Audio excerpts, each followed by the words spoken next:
I've been waging an AI versus AI war my entire career. Hey everyone, it's Josh Kopelman. I'm a partner at First Round. Today, I'm sitting down with Shachar Hirshberg and Dan Shiebler. They're the co-founders of Artemis, a platform that uses AI to battle AI-driven security threats. Attackers will go after the financial gain and will use the latest technology. On the defender's side, you will have to adapt, otherwise you will be compromised. Last year, my partner Todd Jackson led First Round's seed investment in Artemis when it was just Shachar and Dan and an idea. If you're going to start a company, you need to be working in a space where you really feel that you have a differentiated understanding of the problem. 7 months later, they've grown the team to 30 people, built out an AI-native product. Everyone is basically having like 4 to 8 Cloud Code instances running in parallel, building the system. And closed their first enterprise customers. The first 3 customers told us that they want to buy before we ask them to buy the product. And they just came out of stealth and announced their combined seed and Series A fundraise. In our conversation today, Shachar and Dan share how they thought about choosing the right idea and what's been surprising about being founders for the first time. I feel like I was built for this, and I'd always felt like I was built for this. They also dig into how they're building a truly AI-native team and what it takes for AI startups to close in on legacy platforms. About 70% of our customers replace their legacy solutions with Artemis. Let's dive in.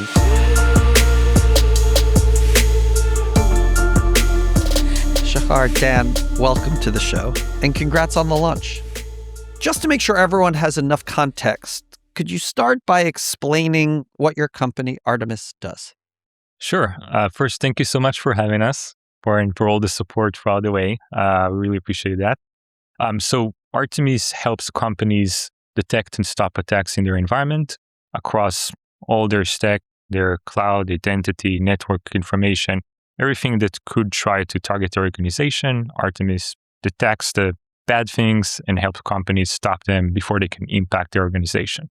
So you've just come out of stealth. You've announced your seed and your Series A funding along with your first several customers. Can you give us a sense of where the company is right now? Team size, customers, what the product looks like in production?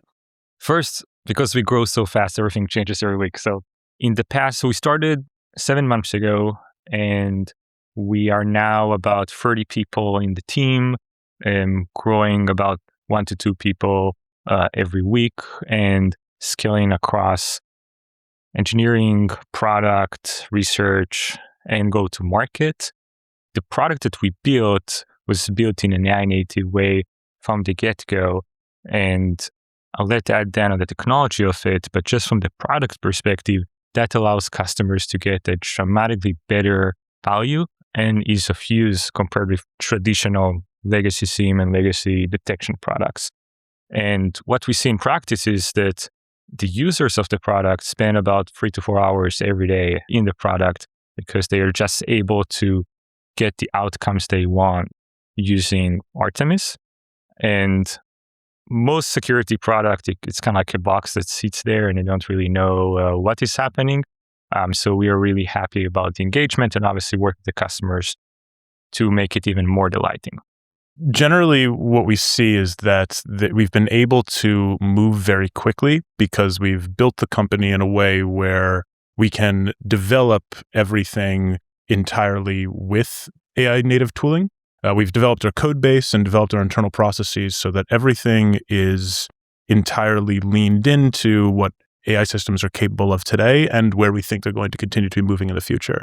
So there is no traditional manual work required to be able to bring concept into prototype and bring prototype into the hands of customers and iterate very quickly. We're able to iterate on customer feedback extremely quickly and also iterate from the things that we see in the data into improvements in the product itself in a way that's both secure and very fast. Shachar, you got to know the customer and the product very well from your time at AWS and Palo Alto. In what ways is that an advantage? Mm-hmm. And in what ways, if any, is it a disadvantage when it comes to starting a brand new company in the space? Yeah, that's a great question. So I've been in this space in technology and cybersecurity for the past 15 years, but the broader security operations where we operate for the past decade. So kind of seen all the, let's say, two last 3 iterations of this market. And this has been particularly valuable because I know the customer very deeply. I worked with them on multiple products to help them achieve their goals in this area. And that builds a lot of trust and also a lot of intuition on what customers need and what they need and don't even know they need yet, but they will discover that in a few months. And that allows us to kind of be on top of things in terms of the product roadmap, which, as Dan mentioned, we just deliver on very quickly. I think the flip side is that you are seeing, because you've seen different products in the market, you kind of know how things are. So you have to continue to push yourself to reimagine what is possible today when you rebuild everything in an native way. And this is why we've been really pushing hard on ourselves, but also everyone on the team to adopt every AI native technology, use it all the time in every possible ways, and then bring the learnings back into the product. And really every paradigm that we think that customers need, we go and look at it from the lens of, okay, because we're starting from scratch with AI being so powerful today, how we can reimagine and make it 100 times better compared to what it used to be. Security operations teams are dealing with a lot of the same problems they've been dealing with for a long time, but a lot of things have gotten harder and more difficult as the landscape has shifted. Like what type of things? Well, both attackers have much better tooling today and can move much faster, so that raises the bar on what kinds of response are needed. And software has become much more complicated. And that also has raised the bar on how difficult it is to secure estates. The tooling landscape has changed, and what people are able to do today, what's possible to build today is changing. But a lot of the underlying core problems are either the same or the extrapolations of the same problems that have been there for a long time. So Dan, you were an ML engineer at Twitter before you went to Abnormal. Are there things you learned at Abnormal that you're applying here? Yeah, absolutely. A large part of the goal at Abnormal is building a product that is able to understand behavior and then utilize that understanding in order to detect cyber attacks with extremely high precision. This is a very core element both in Abnormal's products and in many other cybersecurity products that are really leaning into this kind of behavioral-based and AI-native architecture for being able to provide value to customers.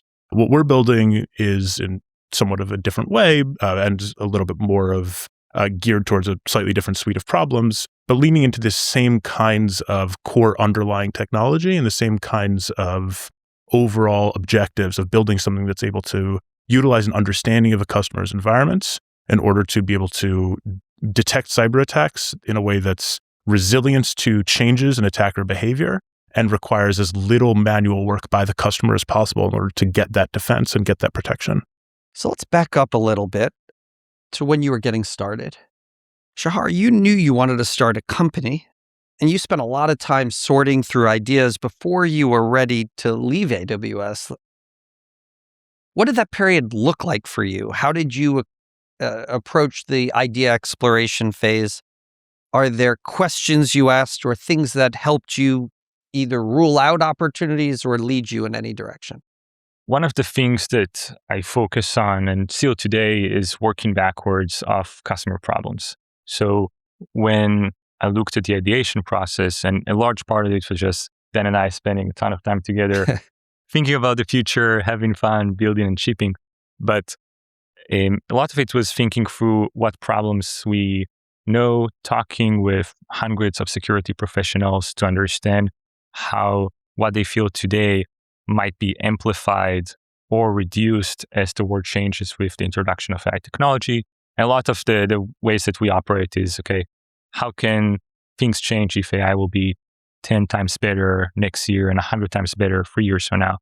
So we spent a lot of time working through ideation and answering such questions. I also participated in First Round's PMF method program, which I highly, highly recommend. And thank you for making this reality. And I think I even posted about it on LinkedIn. Is like the 4 most valuable days that any founder can get. Oh, that's magic to my ears and definitely my partner Taz's ears.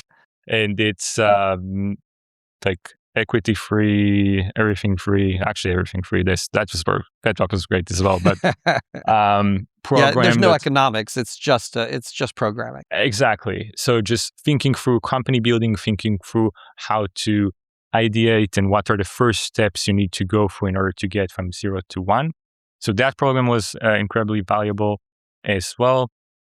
And then as we, let's say, converge in our thinking, we honestly came back again and again to this market of security operations because both I have been in this market for a long time, and Dan has worked on detection problems for the past really 10 years. You want to add on this perspective? I mean, I think ultimately at the end of the day, you need founder market fit. If you're going to start a company, you need to be working in a space where you really feel that you have a differentiated understanding of the problem. I think that there's a lot of very large problems that people have, that companies have. There's things that you see growing in the future. And we saw a very, very large problem in security operations. We saw a problem that was growing. And we saw an area that we had a really, really deep understanding of how this problem is shaped and what the different kinds, what sorts of solutions work and what kinds of routes are dead ends, and had confidence that by leaning in, and if we were able to get the right people to join us and able to set the right kind of core initial standards, we could have a really good shot at tackling this problem. So you're talking a lot about the we. How did the two of you decide to become a we? What was the co-founder dating process like? So Dan and I met a few years ago in New York. We got introduced via a mutual acquaintance, and it was actually a pretty funny story because we basically scheduled a coffee. We're like, okay, let's meet for 30 minutes, get to know each other. And the whole context we got was both you guys are in security in New York, just have fun. And then I think the first time we met, we spent like probably 4.5 hours just walking around in the park, talking about the future of security, talking about how things will change, what problems people can solve, and all of these things. It just continued from there. We spent a ton of time together ideating through problems, projects, and building together on some side projects. And it's been an amazing journey so far. I really feel like one of the things that stood out to me is the depth of Shachar's commitment, and in terms of really wanting to build something great, wanting to see the path to the future and choose the right path. And I think that really is something that was exciting to me, because I feel it's really, really crucial that two people are on a journey like this together, have this sort of shared commitment. I think that builds on top of our shared chemistry and the way that we complement each other. But I think that kind of mutual goal and mutual objective and overall drive that we see in each other and complement each other with really is what was very, very clear from the very beginning of the partnership, and was strengthened over time as we explored lots of different angles and discussed lots of different ways. You were both working elsewhere. When you decided to take the leap, did both of you think it was the right time, or did one of you jump before the other? How did you know when it was the right time to say, okay, we're done talking, now we want to start building?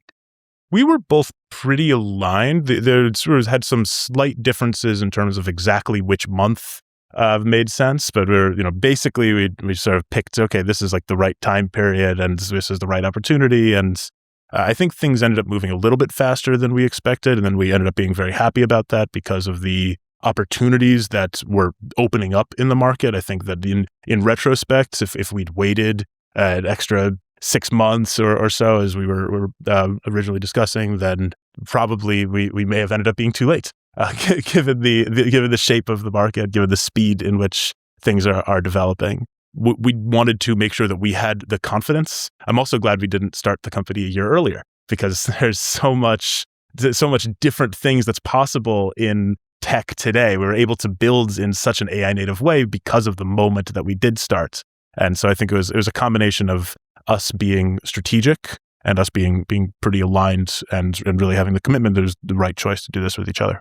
So it's never a good time.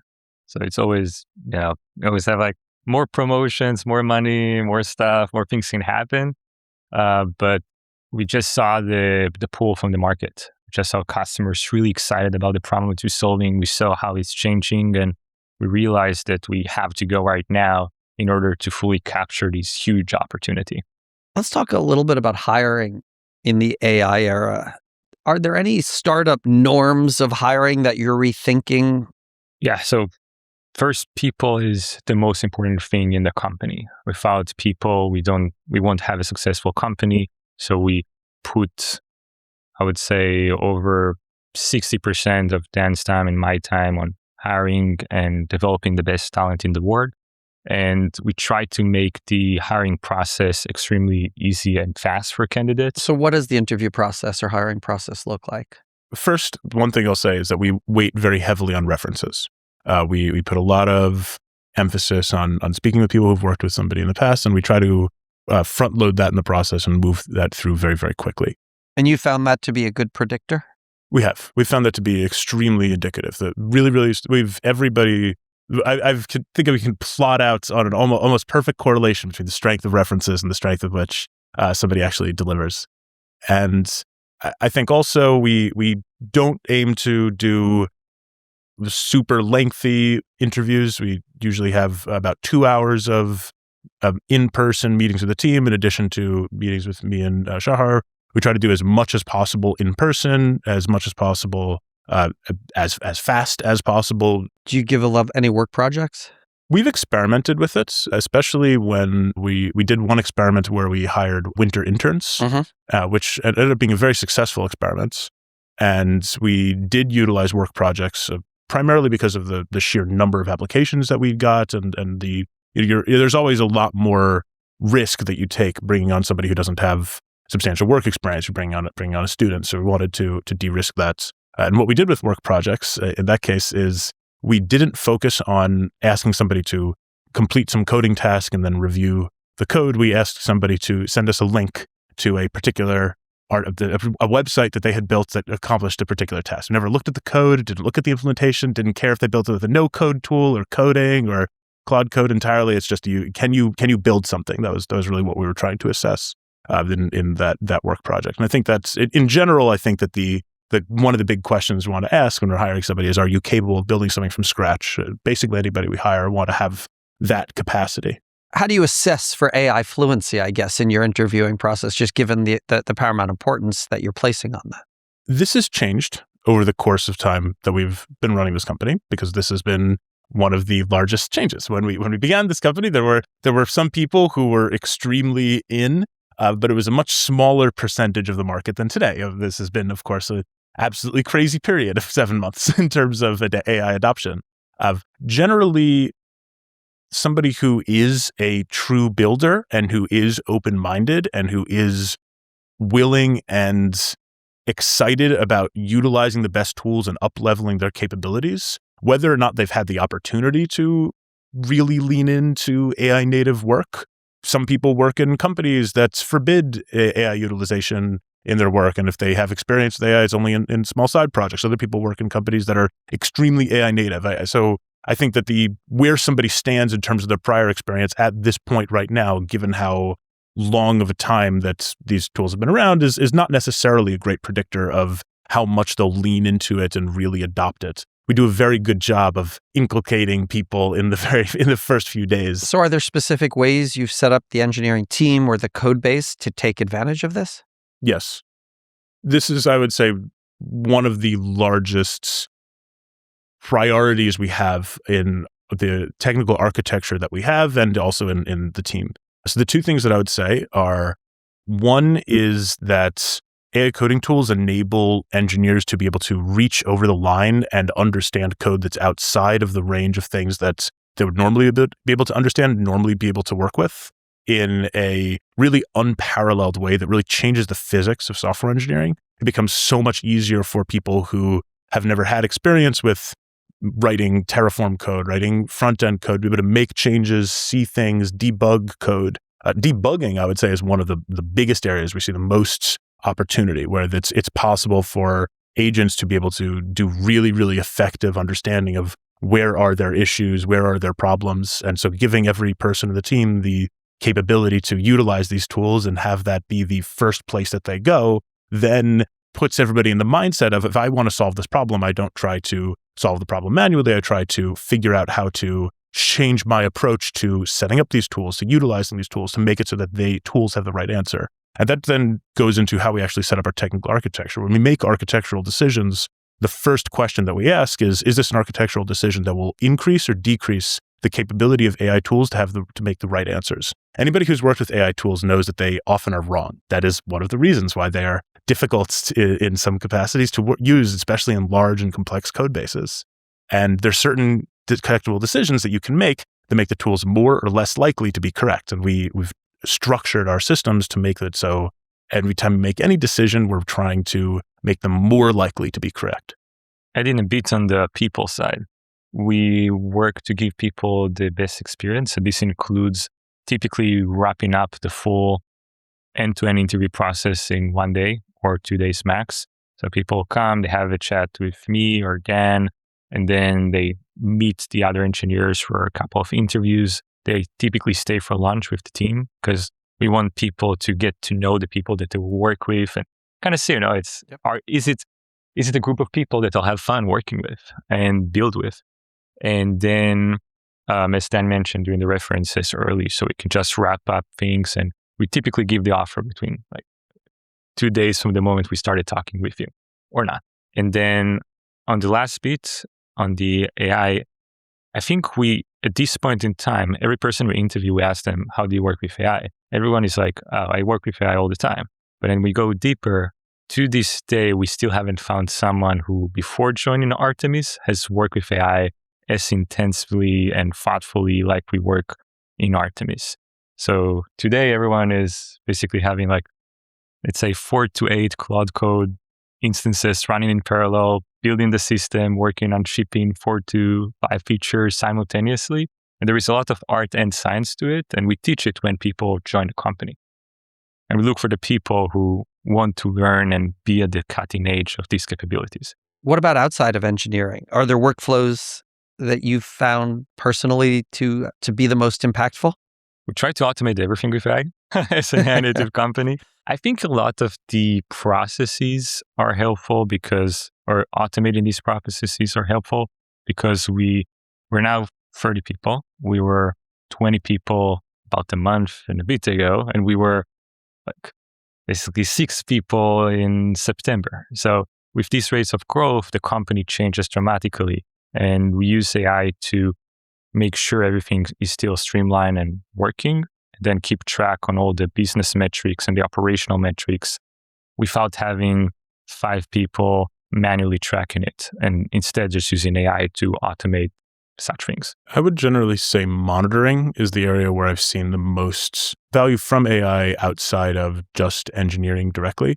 Really the ability to see all of the different things that are going on within the company, whether this is things like chats, tickets, actions being taken in different platforms, and then certainly the behavior of the code base itself, behavior of how customers are utilizing the products.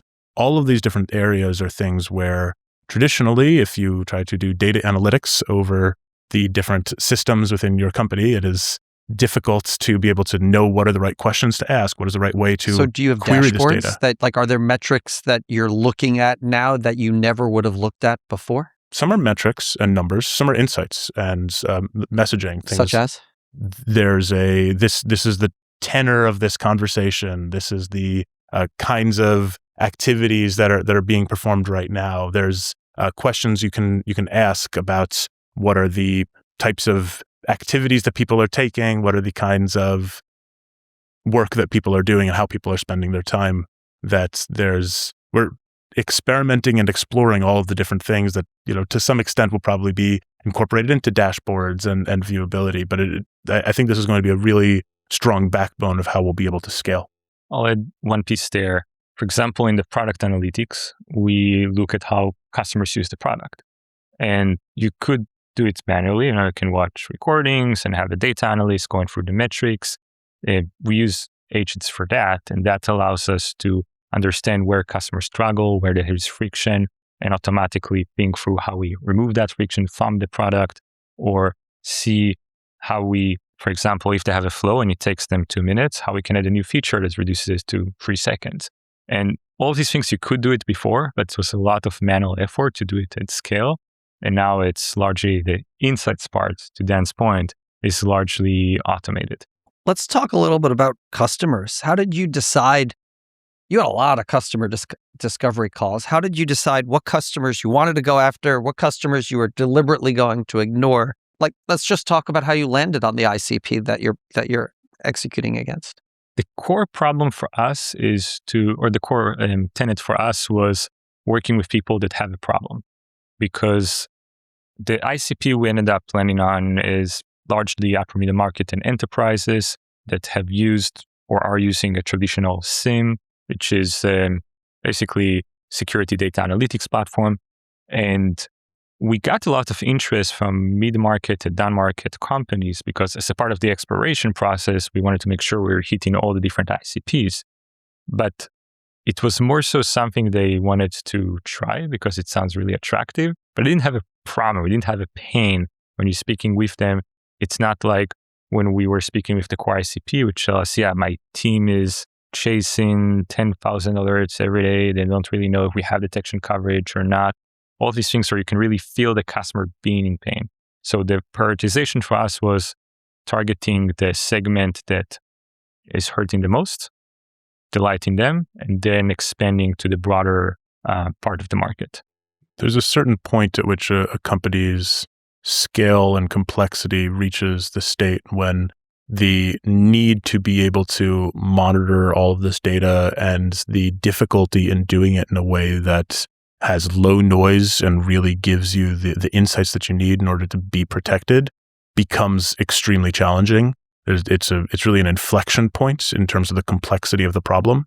And we've found that our ICP really sits on the side of the companies that are past that inflection point in terms of complexity. How tech forward are the customers that have that pain point? Are there commonalities where you can sort of generally detect the prospects who are going to be experiencing the most pain right now? Or is it just a lot of conversations to sort of assess pain threshold? I would say the pain exists in that segment that is covered typically over like 2,000 employees or 1,500 employees. And then it depends on the industry and the capabilities of the security teams in order to understand how much pain they feel and they want to, let's say, outsource by buying a solution versus building on themselves. And we tend to see about 50% of our customer base is highly regulated industries, such as financial services and financial institutions, where they have the need, the impact can be very high, but they don't necessarily have the, let's say, desire to build in-house.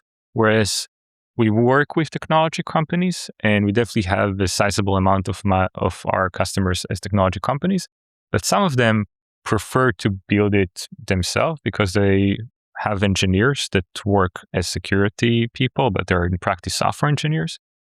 And for this segment, we do serve them, but mainly because they come to us to use our MCP server to still build themselves, but use Artemis as an additional source that helped them to get dramatically better results.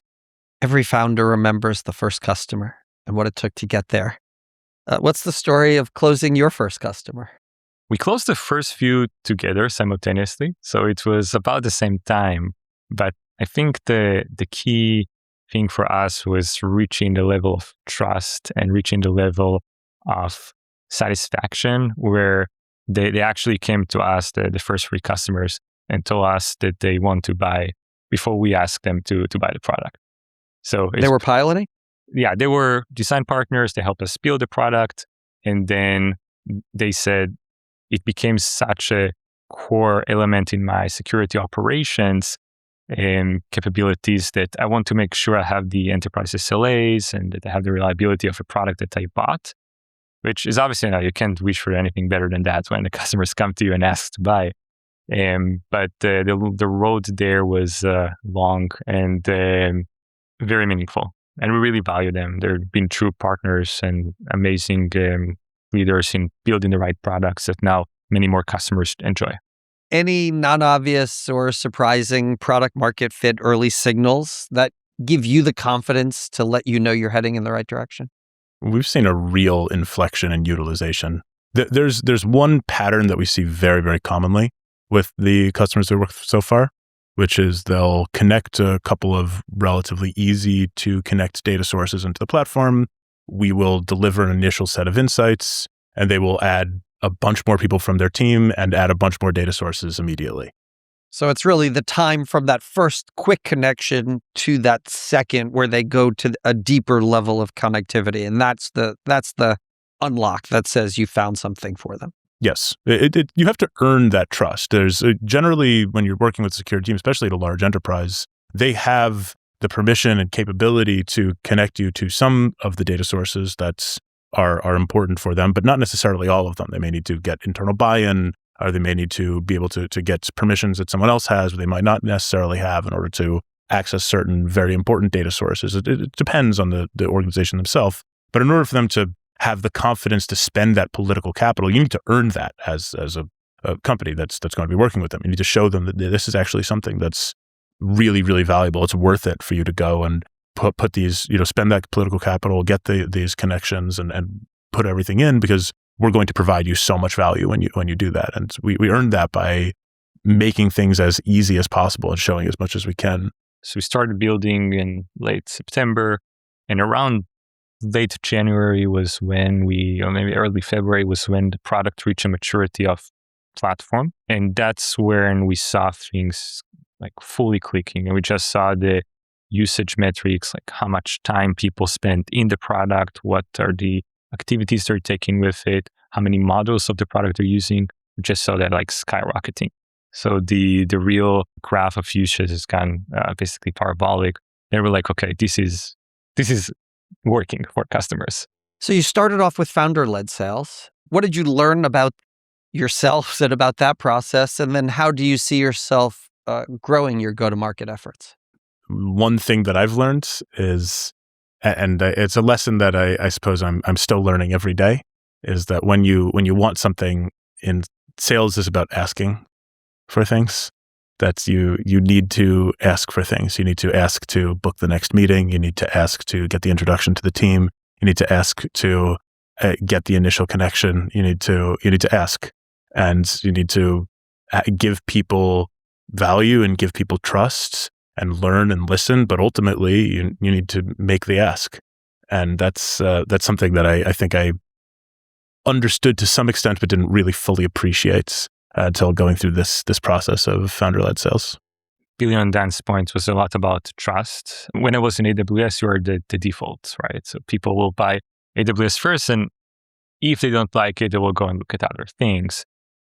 But with Artemis, it's about getting to a point where you're really more of a trusted advisor to the CISO or director of security operations, or even the security analyst that you work with. And in this point, I think I'm on texting basis with every single customer that we have. And there is also a direct correlation. I'm like, okay, if I'm not on texting basis with that customer, probably a deal is not going to happen, because we haven't earned the trust yet to get to the point where they want to put Artemis in the core of their security operations. Now, does that scale? Do you expect that a year from now, 2 years from now, 5 years from now, you're texting every customer? Or how do you expect to grow your go-to-market efforts? Yeah, I think I told Dan half of my day now is just texting, like with customers or internally. But we just hired our first initial go-to-market hires, both account executives, sales engineer, and go-to-market engineer. And we're now building the repeatable go-to-market motion. And a lot of that is distilling the intuition that we have from the hundreds of customers calls we've done so far into a sales script and, let's say, clear enumeration of benefits that customers get when they work with Artemis. And we'll see, it's the start of the experiment. I'm sure we will learn a lot over the next few months on what works and what doesn't work. And I'm sure we'll see the initial conversion rate go down dramatically, because people don't know, or people that just joined the company don't know Artemis as well as we do, obviously, just yet. We hired amazing people, and I have a strong conviction that we'll be able to work with them and with the customers to ensure we are able to communicate the value in a repeatable way. Just to answer your question earlier, I hope that 5 years from now, our customers feel comfortable texting us directly. If they have any issues, if they have any problems, that they have easy access to our phone number and text us day and night. I think that is incredibly important to have that level of ownership over every single customer that works with Artemis. One of the conversations we had with one of our first customers, He was basically saying that. He was like, I know now you give us the personal attention because it's still founder-led, but as you scale, it will be some customer success person that handles my request. And we told him no, you should, if anything is wrong, you should tell us. Like, we truly want to know. Like, it's not a distraction for us. It's not a nuisance for us. Like, customers and your happiness is the single most important thing that we are focusing on, because if that works, everything else will follow.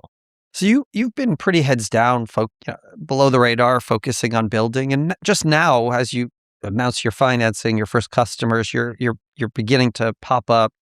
What advice would you have for other founders, especially AI-centric companies, to figure out when to launch and when to open up their story? Benchmark of cybersecurity companies were actually going out of stealth very quickly. Typically, companies stay about a year to 2 years in stealth. We believe that what we have built is differentiated enough such that we want to put it out there. We want to educate the market. We want to help customers secure their environment. SAI is allowing adversaries to also accelerate their attacks. So for us, it was putting ourselves out there so we can defend customers. And we just saw the traction from the market. We saw that customers started reaching out to us while we're still in stealth, which is extremely rare for cybersecurity. And that is because of the good word that our first customers have been putting out there, and truly appreciate them. So for me, the advice I will have for other founders thinking about when to go out there would be on the readiness of the product, because you don't want to be out there and disappoint people. You should be a bit at least uncomfortable about the product, but not like, this is just not to work. Like, it should work and deliver on the promise you give customers, even if it's a small part of it. And second, ideally have some customers that are willing to put their logos on your website or their quotes on your website to show the public support and share the value that they got from the product, because it's ultimately all about trust. And especially now when building software is easier than ever, everything is just so noisy. So you need to stand out somehow. Yeah, I think that ultimately you don't need to go out of stealth to delight your first customers. You need to go out of stealth to acquire additional customers and to be able to improve your ability to hire engineers. But you've hired 30 plus folks while in stealth. Yeah. Yes, we have. But most small companies are not able to do that. So what makes you so good at it? Okay, so one thing is our interview process, which a lot of the top talent, they always have options, right? And we try to make their choice very, very easy, because we try to give them the best experience of what it's like to work in Artemis and move very fast. So while other companies, their process will take 3 weeks, they already have an offer from us after a day and a half. And then we just might make that decision as easy as possible. And then secondly, we have been able to communicate to the prospects, the people we've been chatting with, how fast the company has been growing, both in terms of commercial progress and product progress. And this is something that is very exciting for people. And lastly, I think people connect with our mission, which is helping companies defend themselves in the era of AI. And they want to do something that is truly meaningful to others. And that has been helping a lot. We make it a real priority. We recognize the incredible importance of having a team that is extremely top-notch and able to be in place and support our customers. And we really lean into that. We're very intentional and thoughtful about the process that we put into place and the experience that we give to candidates. You're also intentional about the culture. I believe you're building an in-person culture here in New York. That's right. Correct. Has that helped or hurt you in recruiting? I think it helped. It's a self-selecting process, but we actually have a few people that were remote prior and they're missing human interaction. They're like, I want to be in the office. I want to be with others and brainstorm and whiteboard and just build together, which is very fun in early stage when it's all just greenfield. So I think that was net positive.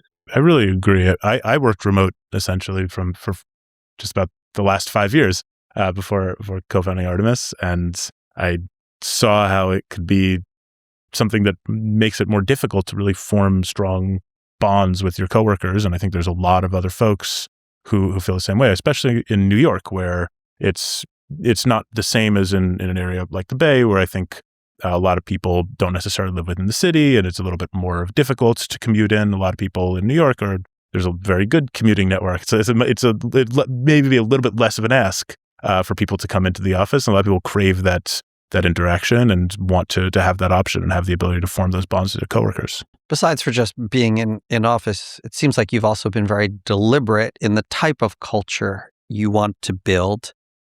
What was most important to you as you really, as the two of you said, spent time trying to think about the culture that you wanted Artemis to have? We had I remember one of the meetings that we'd had where we originally wrote out our first set of company values, which we iterated on a couple of times and really, I think have, landed on something that we really feel strongly about. And at the top of the list is customer obsession, which I think is a core part of our ethos as a company. But very, very important is ownership. I think that it's crucial to have each person really exude ownership. And that breaks down in a couple of different ways, but a core framework to think about this when thinking about a candidate and thinking about how they fit into the company as a whole is autonomy as an element of ownership, which I'd alluded to earlier, building things end to end, really having the desire to own things and not throw things over the wall or say, this is not my job in the process of building something. And another one of our core values we really select for strongly in the interview process is intentionality. We are very intentional about the decisions that we make and how we structure the company. And we expect that people who join are intentional about the decisions they make and how they do their jobs and how people make decisions around the trade-offs that they make, the decisions and things that they build. And I think that people appreciate working in a culture that prioritizes those things. We were also thinking a lot about what will make a company successful today and what will still allow a company to remain successful 5 years from now. And for example, two of our additional values are velocity and keeping the high standards, which oftentimes contradict. But in the era of AI, when you combine it with customer obsession and ownership, it's actually possible because the time to build went down dramatically. And we look for these people who exhibit these qualities in order to deliver the best outcomes for our customers. And we started with 5 company values. We're trying to keep it up to 5 because we want to make sure people actually know what the company values are. And one of the things that we do to reinforce it is that every week in the whole hands meeting that we have, we give shout outs to people that exhibited the company values, whether it's customer obsession or velocity or any of the other ones. And that helps to really reinforce that these are the things that we care about and we as a company prioritize and value. How often do the two of you disagree and how do you work through that? I honestly don't disagree a lot. Oftentimes I'm like, okay, should we argue more? Like, should we argue at all? I think Dan and I share very, very common set of values and way of thinking from first principles. And that really helps us to just analyze the situation, get to the right conclusion, and think through what makes most sense. And then within the company, each person has their own responsibilities and kind of like final say on areas of focus. And that also helps to just like streamline because we don't need to like think together about every single decision. That's what enables the velocity goal. Exactly. I think generally we have a very strong shared trust. And so when there are certain situations when we'll disagree and discuss and come to a decision. But a lot of the times when we disagree on something, it is because one of us has thought deeply about something, and the other one hasn't necessarily thought deeply about it. And then whoever has thought more deeply about it, the person who has thought less deeply about it just defers to them. And most of the case, say, okay, you know what? You're probably right. You thought more deeply about this than me. So that ends up leading to a relatively low amount of disagreement and that's directly derivative of trust. And most decisions are really two-way doors, meaning like and that goes for the company. With the other people, we ask people, okay, the decision they're making now, is it a one-way door, big architectural choice that we will really need to invest a lot of time to change? Or is it something that we build, ship, measure, and revert or change course? And that allows us, again, to do both the velocity and intentionality. Like, we definitely want people to think through trade-offs when they're making a decision, but they should make a decision quickly and reflect on it also after in order to make sure we made the right one. This is a lot of how we think about many of these things. Like, most things, it's like, they're very local. They're not a global decision. So overall, the positioning you've landed on for Artemis is AI battling AI. Where do you think we are now in terms of how AI is changing the market and risk landscape? So part of the reason we started the company at the time that we started was because we have seen the threat landscape change from our purview at AWS and abnormal security, where we saw most customers' environments in the world, and we saw how the attack starts to accelerate in velocity and increase in sophistication as the cost to perform a sophisticated attack went going down. That was about a year ago, and it only increased much faster than anyone expected. And there is also a very large report that CrowdStrike has published in March 26 on how the time to perform an attack went down dramatically. Another report that Anthropic released in November 25 that basically saw the same thing. When we think 3 years out in the future, we believe that most work will be done by agents. AI will direct the intent. Humans will direct the intent, but AI will execute it. And that will go for probably most, let's say, work in the world, but specifically for cybersecurity, we believe that adversaries and attackers will use AI to attack companies, and they'll be able to do it much faster than previously possible. And that means that on the defender side, defenders need to adapt as well. And this is why we positioned Artemis as an AI native protection platform to help companies protect their environment, detect and stop attacks within seconds, and replace the traditional workflows that are very human heavy and assume that attacks will take hours to days to weeks. I've been waging an AI versus AI war my entire career. When we were at Twitter, it was various kinds of spam bots and various kinds of comment bots and all types of different automated systems aiming to game the various Twitter algorithms and squeeze money out of people and scam people and juice different kinds of ad placements. And there's all kinds of machine learning models that we built to detect these kinds of automated activities and clamp down on them. When I was at Abnormal, the first waves of AI in cybersecurity really beginning to be shocking in the scale of the change came when you had the ability to automatically generate emails that seemed extremely relevant and extremely good English and very, very convincing via the early stages of generative AI.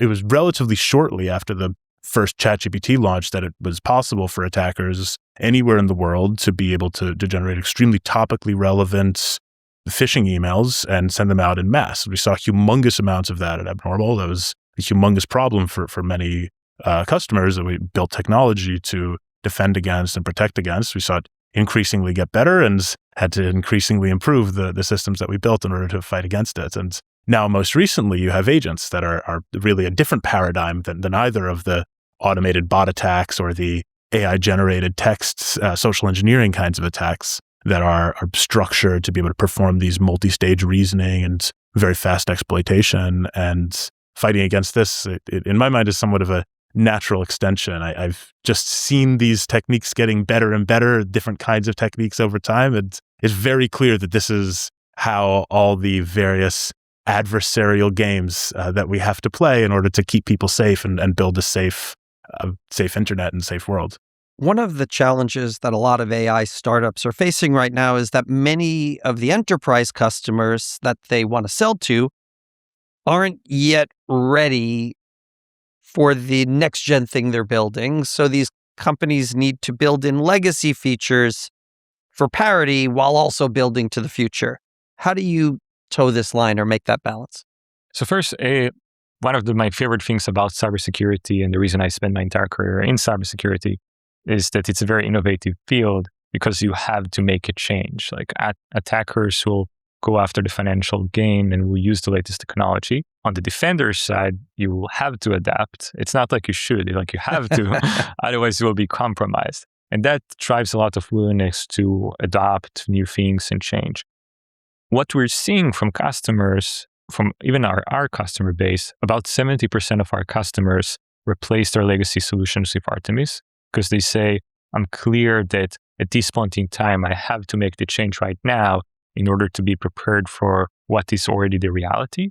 And the other 30% use us to augment their legacy SIEMs and legacy solutions because they say, I'm clear that in 2 years from now, I will need to be completely off this legacy stuff. Like it just won't cut it. But it's a long journey. And thereby I'm starting today in order to still have complementary, let's say, enhancement to my overall strategy, but not have to rip and replace and change things too dramatically. Why is AI native so much more important than AI enabled? Every legacy player is now scrambling to integrate AI into their platform. Can you give just a high-level description in your mind of why a company that was built AI natively has a massive benefit? I think it comes down to the core control layer that you have built into the very foundations of the system. When you have every kind of decision that needs to flow through traditional logical systems as the foundational rails, then layering AI on top of that is bottlenecked. It's harder for different pieces of the AI to talk to each other. At some point, things need to be compressed into this old language, this old way of different parts of the system talking to each other. It's much harder for this. What that ends up looking like when you have an AI-enabled capacity on top of older features is you have a core foundation that's relatively unchanged, then a bunch of different product features, and each of those product features have their own new AI piece that's added to it. And if there's ways that those new AI pieces talk to each other, they either talk to each other through the mechanisms of the legacy system, or they talk to each other through layers that are layered on top between each of these different components. And neither of those are the same in terms of the ability to actually have good performance and the ability to really represent something that involves learning an organization, learning the core things that drive decision-making as something that replaces those underlying guardrails, those underlying foundations with that kind of legacy logical structure with something that is inherently agentic, that really takes this kind of reasoning layer and builds it into the very core of how the system is structured and how the foundations are built and how information is represented. And they're also stuck with legacy organizational structures, which is much harder to change, like at least as hard to change as changing your legacy technology stack. You're both first-time founders. What's been the most surprising part of stepping into the founder role for the first time? Remember when I'd first thought about this, I was thinking what's going to be really strange to me is that phase between 0 and 20. Because the first company I worked at, I was employee number 15 or so. And when I was at Abnormal, I was around number 200. And I joined Twitter when Twitter was several thousand people. And so I'd had experience in the 20 to 80 range and experience in the hundreds range, experience in the thousands range. But what is that 0 to 20 going to look like? I wasn't totally sure at the beginning. I was surprised by how natural it felt. How it was actually this feels not that different from a building perspective and relationship perspective. It's really what has been different is the thing that I thought was going to be different, which is the level of ownership and commitment, the level of certainty that this is the right thing for me. I feel like I was built for this, and I'd always felt like I was built for this, and that has not been that has been the pleasant. I am pleasantly happy to see that it is as I expected. What was a surprise was how the 0 to 20 phase was not quite as different or wild as I'd originally expected it to be. I was also pleasantly surprised. I'm having the best time of my life. I'm living my dream, and it's been a blast. Honestly, a lot of people are like, it's really hard to be a founder. And it is probably the hardest thing, especially professionally, that I've done in my career. But it's also been by far the most rewarding thing that I've done.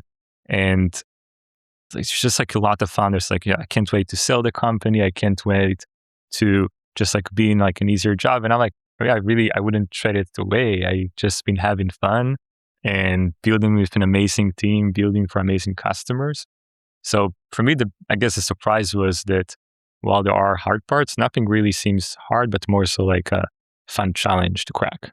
And so we've done a lot of 100-hour weeks in a row. I don't think I've ever done this many 100-hour weeks in a row, but I don't know if we have done sub 100 hours. but it is incredibly fun and incredibly wonderful, and that I think both of those is very much as I expected. Yeah, and then maybe one recommendation for people at home, if it's really the thing, being a founder, building a company is what you want to do, like go do it. And there is potentially a time in the career that it's better to do it, like both.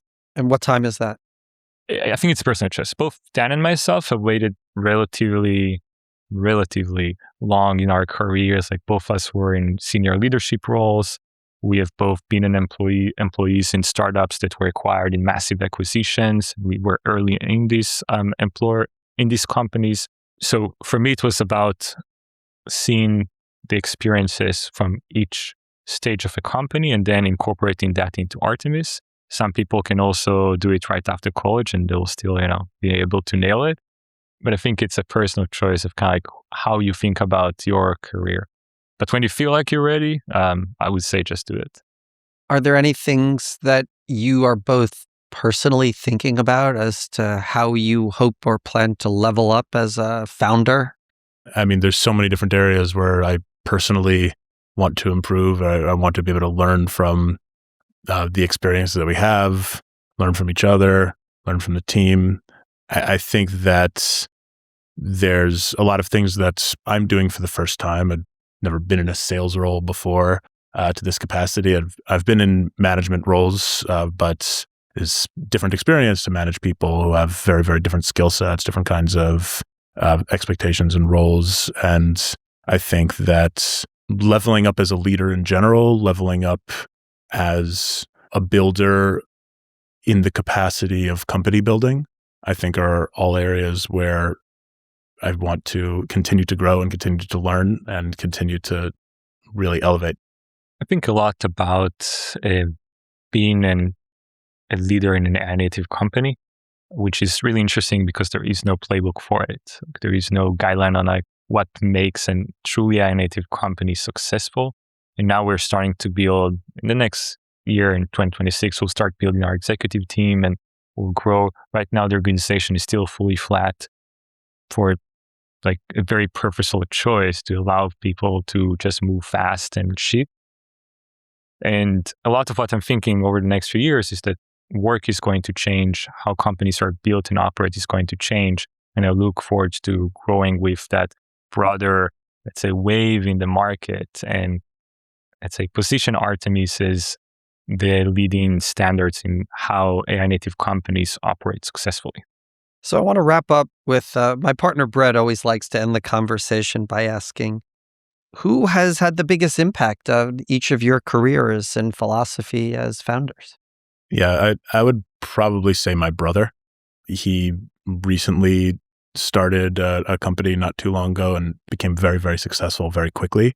And watching kind of his decision-making process to leave a job where he was incredibly successful at to start something, and then the rapid success that he had very early on, I think, and seeing the ways that he made these decisions, it really, I would say, opened my eyes to how much is possible when you see an opportunity and take advantage of it and really set extremely high expectations. For me, it's probably the founders of Demisto, the startup I worked for. I joined there very early, and I joined specifically there because Demisto was already their third company. So I joined in the very first interview. I told them that I'm joining to learn how to build a great company. And they gave me a lot of visibility. And they also said, we'll give you the visibility and we'll give you the first check when you end up starting the company. And they ended up really investing in Artemis. And they gave you the first check? They gave the first check. I guess you guys gave the first check. All right. It was all together. Money was in the bank the same day.